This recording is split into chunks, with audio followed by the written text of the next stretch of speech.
दिवस निघाला की भाजीपोळी, संध्याकाळ झाली की भाजीपोळी. आज एवढा कंटाळा आला ना, म्हणून घरच्यांना म्हटले पोळी खाण्यापेक्षा अशी लेअरवाली बट्टी बनवायची आणि डाळ बनवायची आणि वरून तुपाची धार सोडायची. मग घरचे एवढे खुश झाले बघा. चला तर रेसिपी सुरू करूया. इथे 3 वाटी गव्हाचे पीठ घेतले. या पिठात अर्धी वाटी बारीक रवा घालायचा, अर्धी वाटी बेसन पीठ, 1 चम्मच हातावर चोळून ओवा घालायचा, 1 चम्मच हळद, 2 चम्मच तेल, चवीपुरतं मीठ, 2 चम्मच तीळ, अर्धा चम्मच खाण्याचा सोडा मिक्स करायचं आणि पाणी घालून चपातीसारखं पीठ घट्टसर मळून घ्यायचं आणि 10 मिनिट हे पीठ रेस्टसाठी ठेवायचं. 10 मिनिट झाले. या पिठावर थोडेसे तेल घालून पुन्हा गोळा सॉफ्ट करून घ्यायचा आहे. आता या पिठाचे आपण सारखे उंडे करून घेऊया. यात आपले 6 उंडे तयार होते, म्हणजे 4 व्यक्तीचे यात फुलपेट जेवण होते. आता एक उंडा घेऊन चपाती पातळ लाटून घ्यायची. तिला पूर्ण तेल लावून एक साईड उचलून अर्धवट फोल्ड करायची.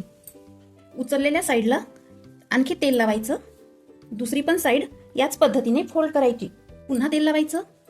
आता या साईडने फोल्ड करायचं, तेल लावायचं, परत फोल्ड करायचं आणि हलक्या हाताने पिठाचा गोळा तयार करायचा. याने काय होतं, आपल्या बट्टीला खूप सारे लेअर पडतात.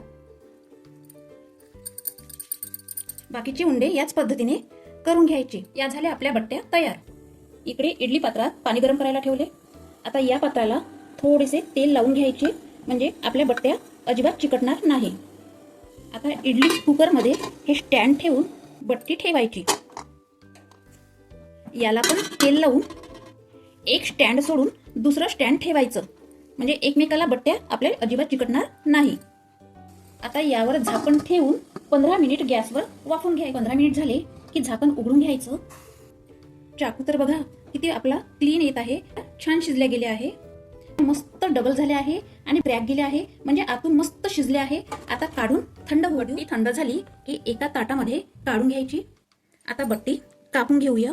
बट्टीला जाळी पण किती छान आलेली आहे आणि लेअर सुद्धा किती मस्त पडलेले आहे. सर्व बट्ट्याचे आपण 4 भाग करून घेऊया. बापरे, काय मस्त फुलासारखी लेअर आहे. इकडे तेल गरम करायचे आणि मीडियम गॅसवर खरपूस तळून घ्यायचे. बट्टी मस्त खरपूस तळून झालेली आहे. आता ही बट्टी एका ताटामध्ये काढून घेऊया. झाल्या आपल्या कुरकुरीत बट्ट्या. आता मी ही बट्टी फोडून दाखवते. इथे मी डाळ बनवली, यावर डाळ घालायची आणि वरून तुपाची धार सोडायची. काय भारी लागते बघा.